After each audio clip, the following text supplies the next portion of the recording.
Hello, potato. If you remember, a couple of weeks ago, we took a trip up to Apple Hill, and in that video, I did pick up 3 items that we didn't try in the video. I said we would try them later, and later is now here. This week, we will be checking out the 3 items I picked up at Apple Hill. One today, one tomorrow, and we'll finish off the week on Thursday with a video then too. And to join me on this little journey through our Apple Hill comestibles, we do have our new little friend Appletin from Abel's Apple Acres. We did pick him up in the video, and yeah, he's going to join us this week while we try out some Apple Hill foods, only one of which actually has anything to do with apples.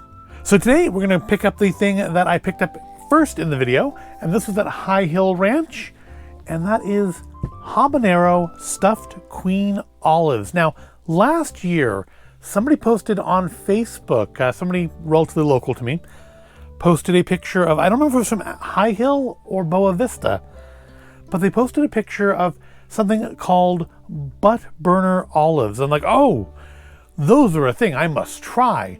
Sadly, we didn't make it to Apple Hill last year, and this year they didn't have them. Maybe they were sold out. Maybe I just didn't see them. Maybe the gray-haired pearl clutchers took offense to the word butt, and they just didn't sell them anymore. So I found the next best thing, which was habanero stuffed queen olives. Actually, I saw one that sounded interesting at Boa Vista as well, but I already picked this up, and I didn't figure I wanted to do 2 different videos on habanero stuffed olives. Even the other one did sound a little bit more interesting. I already have this, and we went with this.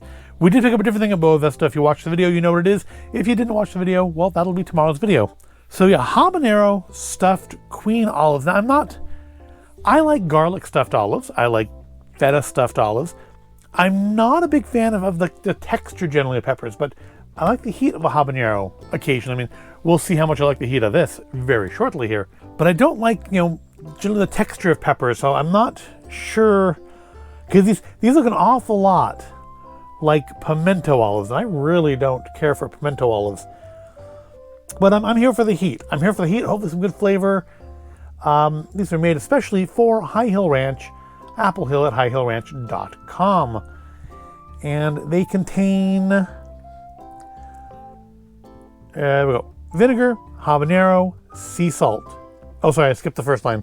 Queen olives, water, vinegar, habanero, salt, and lactic acid. So fairly straightforward ingredients. That's the sodium. 5% of your daily sodium from how many olives? 1 olive. Well, I mean, yeah, olives aren't generally super healthy once they've been brined, are they?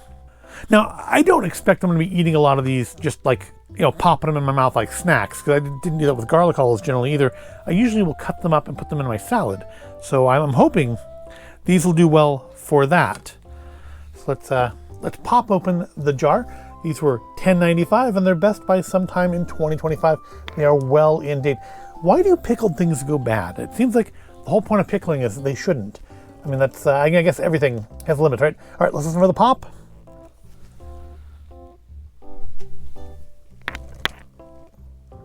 There was no pop. That was disappointing. Let's give them a sniff. Mostly smells like olive brine. Not getting a ton of habanero. Yeah, it just smells very briny, very vinegary. It's maybe a little something, but it does smell like kind of like every olive brine I've ever smelled. Let's pop an olive out using our handy dandy little olive puller. That way I don't have to potentially get the habanero on my hands. Yeah, looks pretty straightforward. It's a pitted olive that has been jammed full of habanero pepper. If you look at the jar here, there is there's some seeds down at the bottom. So, it's got on the camera. So I'm expecting these to be fairly spicy. Maybe I'll try a little bit of the brine. I'm not a brine drinker. I don't do dirty martinis or anything, or I put the brine in. So, but I might try some just to see how spicy the brine itself is. But let's try the olive first. That's what you're supposed to be doing here. let's have ourselves a habanero olive. I'm a little apprehensive, I'll be honest with you, but let's do it. First impulse is not bad. Here comes the heat. Feel it mostly in the throat, a little bit on the tongue. Not bad. I actually was a little worried it would be a little hotter.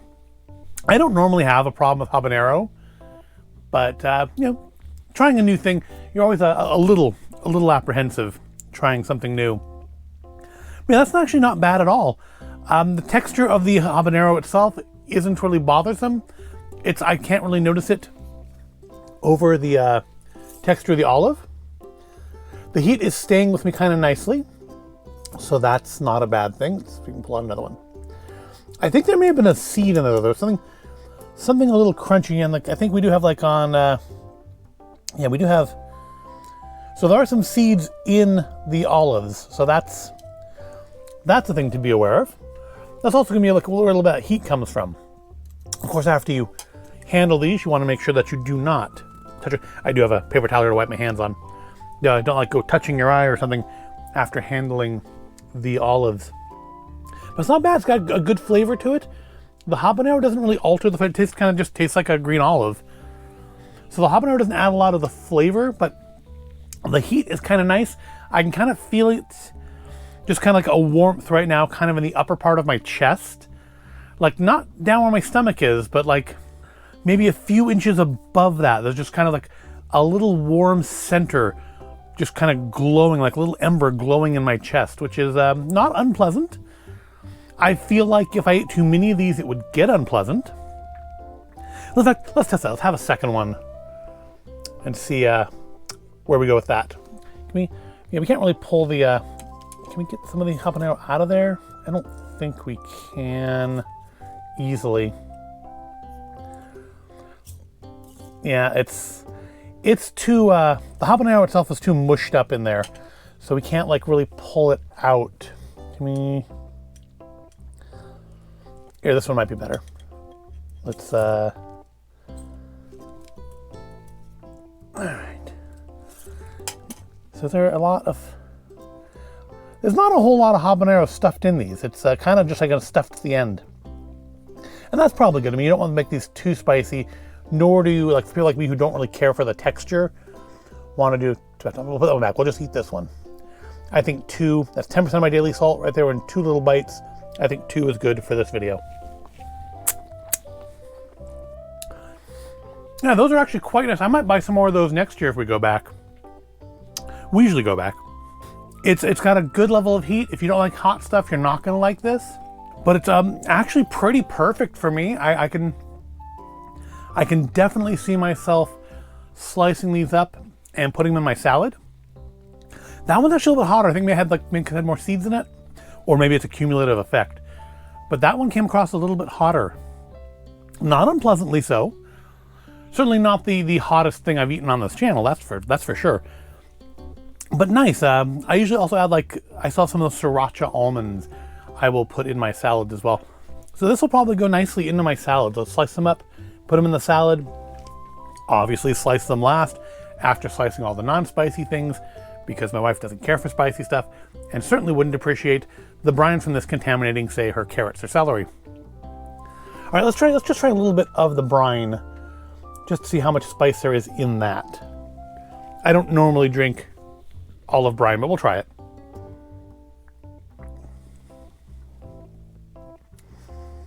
Oh, well, it's brine, right? Honestly, not that salty. Oh, no, sorry. Very, very salty. Almost nothing but salty. Not that spicy. I kind of thought we'd get some burn. Maybe it's because there's still heat in my mouth from the olives.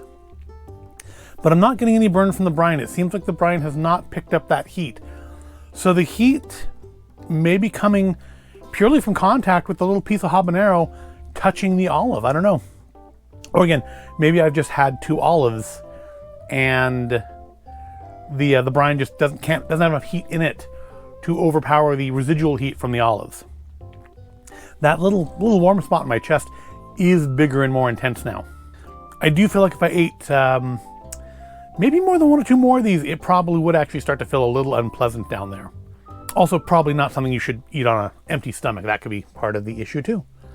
But yes, I am quite pleased with it. I'm glad with my purchase. I was a little apprehensive, you know, as you sometimes are when you buy new things. Wasn't sure what I was getting into, but no, these are quite good.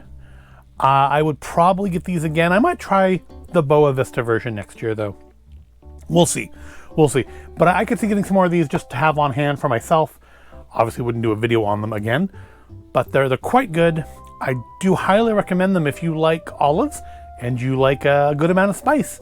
These are not weak sauce spicy, but they're also not, you know, we're not talking Carolina Reaper ghost chili level heat. This isn't heat just to make you regret your life choices. This is heat because you like a little bit of heat in your food.